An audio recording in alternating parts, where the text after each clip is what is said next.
Thank you for tuning into another episode of Leaders Lane. Today, I'm joined by Melissa Cohen. She's a sought-after personal branding and LinkedIn strategist, known for helping professionals refine their voice and show up with confidence online. With decades of experience leading teams and brands at Ralph Lauren, Tommy Hilfiger, and Nautica, she brings a distinct perspective shaped by corporate leadership and high-end branding.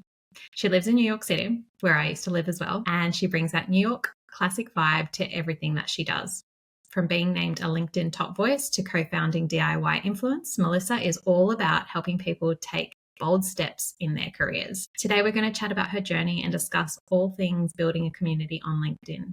So let's dive into it. Melissa, thank you for joining me. Thank you for having me. Well, we had a bit of technical difficulties before we started recording. And the funny part that we were chatting about before we started was we both showed up wearing the same outfit. So that's right. We're very aligned in our energy, I think. Very in sync, exactly. Yeah. So it's a delight to have you on the show. I would love to know what kicked off your journey into personal branding. Yeah. So as you said at the beginning, I had a very traditional career. I was an executive in the fashion industry. It's what I always wanted to do. And it's what I always figured I would do for the rest of my career. In 2020, I lost my job and the fashion industry was hit very hard by the pandemic. All industries were hit pretty hard, but fashion in particular, no one was buying clothes. No one was going anywhere. And so I had some extended time at home that I wasn't working. And it really made me realize how much of my own self-worth and self-identity was tied up in the job that I had, right? I was a vice president at Ralph Lauren. It is a very easily recognizable company, instant name recognition. It is truly one of the best American fashion brands. And when I no longer could say, this is what I do, this is who I am, I actually felt a little bit lost. And that was really surprising to me. And I decided that I never wanted to feel that way again. And I wanted to help other people not ever feel that way as well. So unexpected career journey, but one that has really been super worthwhile for me. I can relate in the sense that very early on in my career, I was in marketing and I had a similar situation where they, made my role redundant and I was no longer part of the company. And it was a similar sort of journey. I'm curious. So you spoke about that feeling, of where you feel a bit lost, you no longer have that identity. What was that transition like for you? It was challenging, right? I mean, first, I think just sort of recognizing and acknowledging that feeling. In case you can't hear the sirens outside my window at the moment, hopefully you can't, because I know that noise cancellation on this is quite good. I live in New York City and I lived in New York City then, and the pandemic hit here very, very hard. We're a very densely populated city. There were a lot of COVID cases and there was a lot of uncertainty, a lot of unknown. We had very, very strict lockdowns. Everybody was working from home or remote learning. My daughter was a high school freshman at the time. It was a very difficult time. And I think that all really exacerbated how I was feeling. And, eventually the job market started to open up a little bit and I started to interview for some roles. And that was also a really challenging experience. I won't bore you with all the details, but let's just say I had two really difficult and not well handled experiences. The second one really frustrating, where just bad behavior, right? I was ghosted after many rounds of interviews and after being basically told, like, you're the top running candidate, we'll be in touch on Monday. Never heard from them again, right? And Wow. So all of these things made me really start reevaluating, what did I want to do? How did I want to spend the rest of my working years? And the first thing that I did, honestly, was I pivoted to consulting, but still in the fashion space, because that was what I knew how to do. And that's what I had always loved doing. But at the same time, LinkedIn had become a real lifeline for me. During the pandemic, it was really functioning as that sort of virtual office or a virtual water cooler when I had nowhere to go. We were literally locked down into our apartments for a long time. it was really surprising to me because it wasn't the LinkedIn that I remembered from, 2008 when I joined, right? When you posted that you needed a job or you posted that you got a job and then that was it. Yeah. It was really a community. And so people started to reach out to me to ask me to help them to do what I had done there, right? I had built a really nice community. I had built a nice following. I had really good engagement on the things that I shared, and people started asking me for help. That was really interesting to me. And that's how I really started to first learn about what is a personal brand? What does it mean to have a personal brand? What does that do for you? And once I really got started and really started to understand these things and how it could help other people, I was just completely hooked. Completely hooked. I wanted to help as many people as I could. That's so beautiful. And you can really sense you're genuine about it, because I think, LinkedIn is an interesting place, and I love it myself too. I think it's my favorite platform. I don't really hang out so much on other social media platforms. Same. Just because I love being on LinkedIn. You can meet really interesting people, kind of like how we've connected, but you can also have interesting conversations. It's not just like oh, I like your photo, or, that sort of thing. There's more connection, I find. Yes. I am also really not on any other platforms. I am on Instagram, and it's just not like I cannot build community there the way that I can build community on LinkedIn, right? It's exactly what you said. You see some pretty pictures, you like them, someone has a reel that's funny, and then you kind of just move on from it. There's no real engagement and conversation the way that there is on LinkedIn. Yeah, definitely. So curious, and I'm sure our listeners too, when you first decided to get back onto LinkedIn, and obviously that was a few years ago, and the platform's constantly changing and evolving, and we'll definitely talk on like building community now, but what was your approach then that still sort of translates to being on LinkedIn now, like when you're just getting on there and getting started? Just to be myself, right? And to be genuine and to see how I could help people, right? I think a lot of people look at social media in general and LinkedIn specifically as what can I get from it, right? I need a job. I need clients. I need presence. I need to sell what I'm offering. And that's part of it for sure. We all have to make a living in one way or another. But if that's how you show up there and that's the only way you show up there, it's never going to work, right? People see through that. So if you show up as yourself with sort of just like, like in corporate, we talk about servant leaders, right? I think it's the same thing. Show up wanting to serve other people. How can you help somebody? How can you offer advice? How can you teach somebody something? And how can you just be a good person on the platform, right? Leave positive comments when you like somebody's content that they've shared, right? I'm not saying to be fake about it. If you don't like it, don't pretend that you do.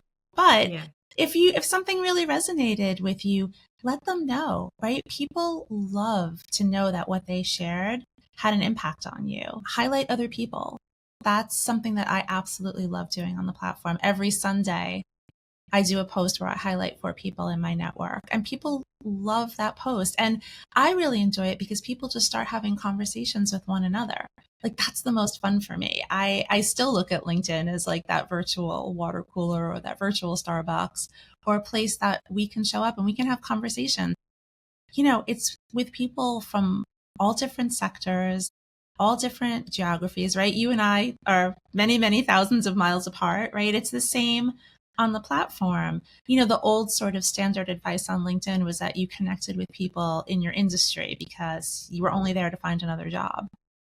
And that's really boring. Yeah. Yeah, totally.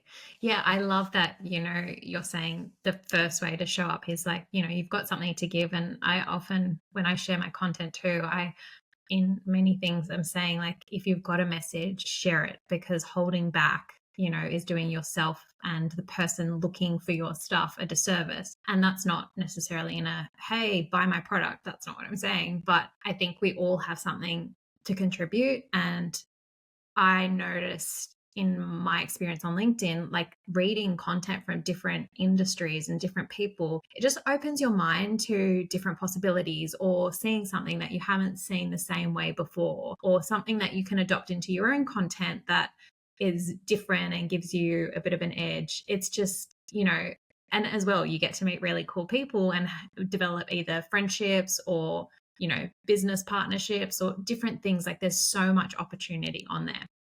Without any sense of irony, I tell people that LinkedIn changed my life. Mm. And all of the things that have happened in the last, 4 years or so have really been because I decided to show up on the platform, and I decided to show up as myself. And I really embraced everything that it had to offer. Exactly to your point, business partnerships, but also just, fun projects together with different people, fun conversations, LinkedIn Lives, podcasts, all sorts of things are possible when you show up there. Yeah. So for our listeners, I'm sure there's a mixed sort of, everyone's probably at a different level of their LinkedIn journey. So maybe you could give us some tips or insights around when you're first building your network. Like, what's been your approach? What have you found that's worked really well for you? Yeah, so I think still something that, even though a lot of us talk about it more than we ever used to, I think a lot of people still don't leverage the power of commenting on the platform, right? I think there's a lot of people who are very content focused, which, I understand. That's what, when we first think of social media, what do we think about? We think about content creators, but the contents are really, it's evening here. The comments are really where the magic happens, right? It's really where those conversations start happening, where you can then take those conversations to a DM, to an email, to a Zoom call. I attended a webinar, it's probably about 2 years ago at this point, that Dan Roth gave. And Dan Roth's the editor-in-chief and one of the VPs at LinkedIn. And, it was a really interesting webinar, but one of the things that he said that really stuck with me is content is king, but comments are the keys to the kingdom. And that just really stayed with me, right? Because it's true. If you post something and then disappear, right? Like we like to call it the old post and ghost, right? Not to do. How does that serve you, right? So you posted something, people comment on it, and then you never engage with those comments. What did you really gain from that, right? It's all about the beauty of you're having a virtual conversation. And I think that that's something that more people are starting to understand the power of, but I think people still don't embrace it enough. And they just are always thinking about, oh, I have to come up with content ideas. I have to post, 4 times a week or 5 times a week or whatever that might look like. Yeah. You actually might get a lot more value out of spending more time commenting. Yeah, I agree too. I find that in my sort of philosophy, I find if I post something and someone comments on it, I will always get back to people. But it's also because that person has given me a piece of their time, a piece of their life that they're not going to get back. So I feel very privileged that someone takes the time to read my work and then comment. So I feel like it's very natural for me to do that. I know I have had conversations with some of my own clients who have expressed where they're like, I read this post and I feel like this is really great and I sort of have something to say, but then they get stuck on the commenting side of it. So I'm curious, have you found this for yourself before? And do you have any wisdom on that? I mean, I would say don't overthink it, right? The same as I tell my clients when they're writing content, like you can just get paralyzed by this. Oh, it has to be perfect. It has to be really good. Right from the heart, like what did it make you feel? What did it make you feel and why? And something that I really like to do is I might quote back a sentence from the post, right? If there's a sentence in that post that really, really struck a chord with me, really made me feel something, I'll quote that as part of my comment, but then I'll say why. I'll say, why am I saying this back to you? This made me feel this way. This made me feel nostalgic, or this made me feel really happy. It brought me back a memory of something. Just tell people how their content makes you feel, or something that you learned, right? I think LinkedIn is in many ways the world's greatest free education. I mean, there is no topic that you can't find subject matter experts talking about.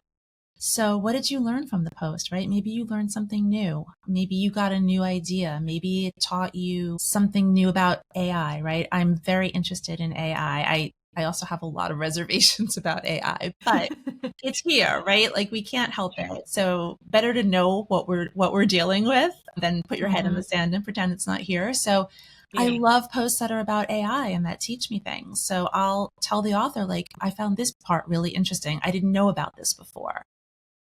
Yeah. I agree with you. I'm the same when I read something. Like there's often a line that sort of stood out for me, or it sparked something within me. Or there are some people's content that I read that just genuinely get me thinking. Like they'll pose a question, or sort of indirectly, and then I have to stop and go, well, what do I actually think about this? Like, and I love those because it forces me to understand myself on a deeper level, because it's asking me to sort of go and think about my beliefs, my perspectives, like what can I contribute to this, that sort of a thing. So I love those posts as well.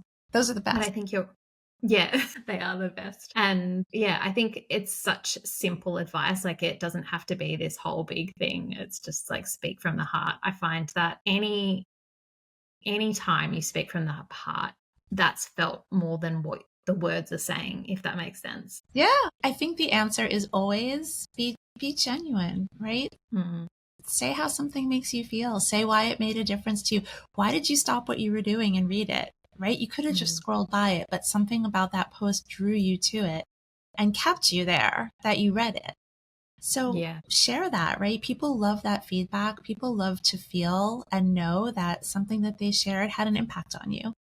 Tell me about your thoughts around the type of content people, I don't want to say should be sharing, but the type of content people can share. Like I know in the past I've heard people say they're like, I don't know like what to talk about, whether it's, is it professional? Do you bring in the personal element? Like what's your approach to that? I think it is really important to have elements of both, right? LinkedIn is, at the end of the day, a social media network, whether it wants to be or not, it is, but it's also professional, right? It's still very much a professional platform. And I think that's part of what makes it more enjoyable than some of the other ones, right? There's still the aura of professionalism about it. But the lines between personal and professional definitely got blurred during the pandemic, right? We were all working from home. So all of a sudden our kids were showing up on Zoom calls, right? Our pets were showing up on Zoom calls. And I think that's great. We are people. We're not just machines. We're not just robots. We have families. We have hobbies. We have interests.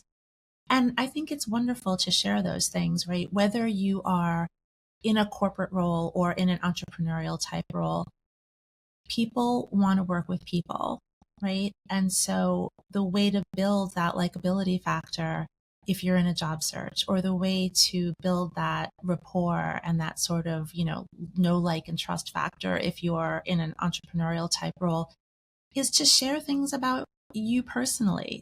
Now, I think there's lines that I wouldn't recommend crossing, but I think it's really not only okay. I like when people share things that are a little more personal. I like to see, the funny pet pictures. I like to see the travel pictures, right? I love to travel. So I might be inspired by something that someone shares from a trip that they just took. It might make me think, oh, I want to go there. I want to see that place. That looks amazing. I love food. I love to eat. So I love posts that are about, different types of cuisine and different types of recipes. And you'll get that sort of like, this isn't Facebook crowd from time to time. And I think that's silly, right? I think we are people and we bring all different facets of our life to the office, to our work. And I think that that's okay. I definitely, on the flip side, I love posts that teach us something, right? I think people should share their subject matter expertise. What do you do for a living? Tell us about it, right? Why do you do what you do? What drew you to that? What keeps you there? What do you find interesting about it? What do you want us to know about it? And I think a balance of those two things is what really makes interesting content. Yeah, I so agree with you, because I find the same sort of thing, we are humans. And I think sometimes it's easy to forget that on the other side of that post is a human being. And I will often tell my clients, I'm like, just remember, like, there's someone that you're talking to that's a human. You don't need to be like stiff and serious. And because like we all want to be entertained, whether that's, through we learn something, or it makes us laugh, or makes us smile, like it's thought provoking, like we want to feel things. And I find that when we bring in elements of our personality or our passions or our experiences, it just makes the content so much richer, and it's more, what do you call it, relatable. And because like realistically, no one wants to read like a dry report that, doesn't make them feel anything. They're like, their eyes will probably glaze over. Maybe if you're interested, and it all has its place. But what I'm saying is, as you're getting to know someone, or as you're building your personal brand on LinkedIn, it's useful to show your personality, because that's part of having a personal brand. 100%. It's a personal brand, right? It's about who you are as a person as well as professionally. I think the two are inseparable, as they should be. Yeah, exactly right. So tell me as well your perspective on growing a community or growing your network. I know that often people are looking at their metrics and going, oh, I don't have that many followers, or I want to get to this many and it's not happening fast enough. What would you say to that? I'm not a big one on vanity metrics. I understand why people want a bigger following. I would honestly counsel people that the quality of your following is much more important than the quantity of your following, right? So are the people that you have as followers, and especially are the people that you're connected with, are they engaged, right? Do they engage with your content? If you have, I see people, and I mean this sincerely, people with way more followers than I have, they don't have a lot of engagement on their posts, right? They post something and they get a handful of reactions and a couple of comments. I'd rather have a smaller following and more engagement, right? Because that's where the fun is for me. The fun is really in speaking with people and getting to know people and having those conversations. So for me, it's always quality over quantity. But then, on the flip side, so I also will have a client who say this exact same thing, right? Oh, my following's not growing fast enough. And I'll say, well, do you ever reach out to people? Do you ever send connection requests? They're like, no. And I was like, well, it's a two-way street, right? You can't just expect that people are going to reach out to you. If we're on Zoom calls all day long, right? If you're in a Zoom call for a group that you belong to, a community that you belong to, a webinar that you attended, if somebody has interesting things to say, find their LinkedIn and reach out to them and say, hey, I was on this call with you. I loved what you said about XYZ. I'd love to connect, right? I would say the chances of them accepting your connection request are pretty high. Now, I understand if you don't have premium, your personalized invitations are severely limited. So I do understand that, but it can't just be a one-way street. You just can't wait for people to come and find you. You have to also look for people who are interesting, who offer value, who you have some synergies with, and you reach out to them. Yeah. Absolutely. It is so much a two-way street. And it's a great question to ask yourself. Like, if you ever come up against like why isn't this happening kind of question, it's like, well, what's my own process around this? Like, am I doing that? And if you're not, it's kind of like, well, like you said, it's a two-way street. There's got to be a synergy of the two, or just those expectations can't really exist, because then it's not really fair that you would expect someone to connect with you when you wouldn't do the same. Right. Exactly. Yeah. Actually, it was interesting. My brother, he was on LinkedIn he's on there. I don't know how much he uses it, but he was saying to me, I think because he had the free one, and he was saying, because you mentioned there's the limitations with how many you can personalize. Yeah. And he was saying to me, he's like, I actually found what was really great was I would just connect with people and not send them a personalized message. And then when they connected, he actually had a much more engaging conversation. So I thought that was really interesting. So I've even done that a couple of times. And to be honest, I find it easy to connect with people either way. But if someone is listening and they're like, oh, I love connecting, but I've used up my personal invitations, it's like, it's okay. This also is a good way. Totally. Because they really do make it quite low. Unless it's changed, I think it's only like 5 per month, which is like ridiculously low. I know, it's pretty low. I remember a while ago when I had the free one as well, I didn't realize that I'd sent many, and then it wouldn't let me do it. I was like, what's going on? And then I think I realized, and I was like, oh, this isn't fun. No. Yeah. So anyway, so tell us, what's something that's really exciting that you're working on at the moment? Oh, goodness, that's a great question. Well, on Monday, I have it's called Building Community on LinkedIn, and it is an all-day in-person event. I did one back in December.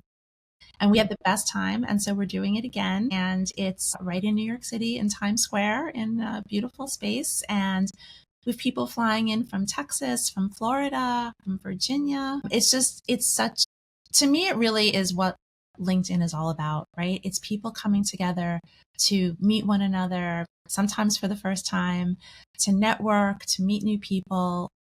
We have lunch together. Then we have a LinkedIn panel where we just talk about all things LinkedIn. We have some breakout sessions, and then we have a happy hour. And it's just a really fun day. It was probably one of the highlights of my year last year. And so I'm really excited to be doing it again. Oh, that's so fun. If you weren't so far away, I would come along. I think you should come. I know. It's been so long since I've been in New York. I was there when I was in my early 20s, so like over 10 years ago. Where did you live in the city? I have to ask. So when the very first time I got there, I stayed with a friend until I could find a place, but I was in Williamsburg. And then I moved into the city. So I was in the Lower East, the East Village first on 10th between Avenue A and First. Yep. Yeah, and then I was in the Lower East Side, and I was just working in hospitality at the time then, and I worked in Greenwich Village. So I like the Lower East Side. It's very fun down there. Yeah, I'd love to go back and see it all because I'm sure you know how New York just changes all the time. Like it evolves so fast, so many things change. I imagine it would be so different. But yeah, I'd love to go back just to revisit like little stomping ground areas and see if they're still there or what's changed or what's new. I think you have to make a trip. I know. Don't know if I can make next Monday, but... Fair. That's fine. When you come, let me know. Yeah, for sure. But listeners, if you are in New York City, do check it out. Yeah. And do you have a link on your LinkedIn for that? Is that how we can? I have a post. Yeah. I can pin it to my featured. There you go. See? Okay. Making me think already. Perfect. I shall do that for you. Absolutely. Thank you. Awesome. Sounds good. Great. Now, can you tell me a little bit about creating the about section of your summary? So I feel like everyone has different sort of perspectives around what you should write, how you should write it, what you should include, what not to include. What's your approach? Sure. My biggest pet peeve, and this is just such a personal thing, but I feel really strongly about it. I really don't like when people write it in third person. I really think it should be first person, right? This is your LinkedIn page. This is you. Write it in first person. It's just also warmer. It's more approachable. It's more friendly, right? It's more human. You feel like the actual person is speaking with you. So first person. I think the biggest mistake I see a lot of people make is to sort of just use it to repeat their resume. And that doesn't really make sense to me. Even if you're in job search, right? You have a resume and the experience section is really going to cover, you know, what your roles were, what years you were there, what your key accomplishments were. So for me, the about section should be telling your story, right? It should be telling people who you are and why you do what you do, right? It's where to talk about your why. And for sure, if there's, you know, big key accomplishments that you want to highlight because they're an important part of your journey, then that's fine to put in there. But for me, that's the place for storytelling. You know, it used to be further down on our profiles, right? Like maybe a year and a half, 2 years ago, they moved it higher up. Because I think LinkedIn really recognized that it's a large piece of real estate. It's the largest customizable, you know, section, and use it to your advantage. And I don't say you have to use every single character, but don't be shy about really telling your story there, because that is the one place that you have the ability to do that, you know, literally in one place. Yeah, totally. I love when I come across someone that's, you know, taken time to write their LinkedIn and write it a little bit different, you know, or share their story and then sometimes I'm disappointed when I find someone that, you know, I've listened to a podcast or I've seen them somewhere and then I jump on their LinkedIn to learn more about them and there's either nothing there. Yeah. There's like a few sentences. I'm like, oh, damn. Yes. I agree. You know? Yes. Yeah, because... And then I put on my hat and I think Well, I feel like, you've got this impressive career, you've got this great message. I've heard about you here, and then I come here, and it's like your about section can really sort of let you down. I don't like to say it like Of that, but course. But yeah, like you could have a great presence elsewhere, and then someone comes along there, and it's not the same. So I feel like your LinkedIn presence is a really important piece, and I've found as well, and I'm not sure if it's the same in the States, but a lot of recruiters and employers really like looking at a LinkedIn over just a resume these days. Like yes. a resume is nice, but the LinkedIn sort of seems to be more of what gets people the foot in the door. Have you found that? I definitely think it's equally as important. I think in the Hmm. States, they're both still very important. Yeah. But absolute, to my knowledge, if your resume makes it to a recruiter and piques their interest, the very next Hmm. place they're going to go is your LinkedIn, right? Yeah. And so, first of all, make sure they match. That's a big thing Yeah. that I see where people don't update their LinkedIn to match their resume. And that's a big red Hmm. flag, right? It automatically throws into question, well, which one is true and why are they different? Yeah. But I totally agree with you on the about section. It can be a huge missed opportunity. Beautiful. And what are your thoughts about the title section, just under the name? Like what do people write? So I think that's going to depend a little bit on, are you in job search or Hmm. are you in a very, sort of buttoned up, highly regulated industry, right? Like if you're in Mm. investment banking or something, you're probably just going to have a very straightforward headline because that's just Yeah. the norm. And if you're in job search, you're going to be a little bit more prescriptive in what you put there. I Hmm. always tell people, have something fun in your headline. Hmm. Have something fun that's a conversation starter, right? Hmm. So in mine, it's the good witch of LinkedIn, right? A friend of mine called me that. I thought it was the funniest thing ever. And I said, I'm totally using that. And I think she thought I was kidding. And I was like, oh no, I'm very serious. That's awesome. And Yeah. so many people, when they reach out to me, they send me a connection request or a DM. They're like, tell me about the good witch of LinkedIn. So Yeah. have something that, shares a little bit of your personality, that's a little bit of a conversation starter, and it makes you memorable, right? Yeah. I have not the most common name, but not the most uncommon name either. Hmm. But that little thing at the end is very memorable and people will remember it. It really sets you apart. Yeah, totally. Sometimes it's those little tiny things too, I find, like just for example, I fly airplanes for fun and I like Amazing. to talk about it every now and then, because it is different. I don't know many other people that do that. So, and it's such a passion of mine. So I do share it. And often people really enjoy asking me questions about it. I, hold back because I could go on for ages. But if someone asks me, I'm like, sure, I'll chat with you about it. But they find it really interesting and Yes. fascinating. So I think we've all got that something that is interesting to someone else. And sometimes we don't think it's interesting because it's just something we do or it's just part of our world. But to someone else, it could totally just be a conversation starter. 100%. You want something that makes you memorable in a positive way. Exactly. Yeah, that's right. Awesome. Well, our conversation is coming to a close, but I just want to ask you, is there anything that you would like to share with our audience that I haven't asked you about just yet? That's a great question. Okay, well, I have to give a little plug for one thing, if that's okay. Yes, go So ahead, I please. did in September co-author a book that I'm super proud of. So Hmm. that's called Your Career Resilience Blueprint. And it's all about how to build a resilient career because I think that's something that is a really relevant topic for all of us, right? Those days of working at the same company for 40 years and having a retirement party and a pension, for most of us, Yeah. that's never going to happen, right? Maybe it happened for our parents or our grandparents, but our career paths are not linear anymore. And we all go through some sort of career reinvention and career pivots. And the book just really came from a very personal place for me. And I'm super proud of it. Amazing. I have got that down to pop in the show notes as well, but it is on Amazon. That's the best place to get it. Is that right? Yes, it is. Thank you. Yeah, amazing. All right. Well, I'm going to finish off our conversation with the Leaders Lane Sprint. 4 quick fire questions. Go with your gut. No wrong answers. This is just to get to know you a little bit more. Okay. Are you ready? I think so. Okay. What is one of the best experiences you've had in your life?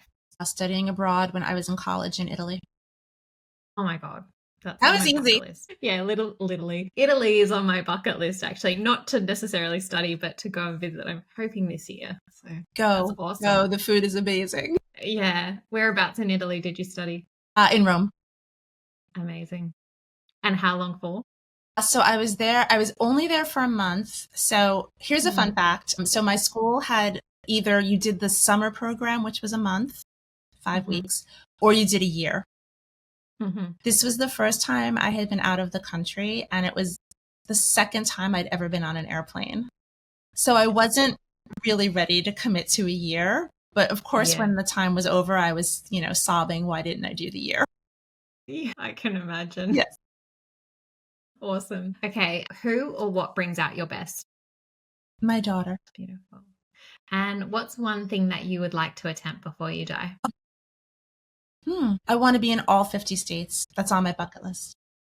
Amazing.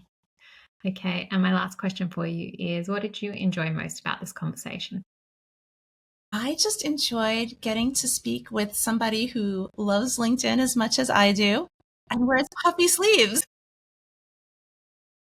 Oh, I'm such a fan of LinkedIn and puffy sleeves. It was meant to be. It was meant to be. We're like spirit sisters in 2 different countries. Hemispheres. Yes, exactly. Yeah, totally. Awesome. Well, thank you so much for chatting with me, Melissa. It's been such a joy. You have such a beautiful energy about you as well. And I will include all of your links in the show notes so everyone can jump on and connect with you on LinkedIn. Oh, thank you so much for having me. This went so fast. I can't believe it. Thank you so much. I know. I agree too. Pleasure. Take care.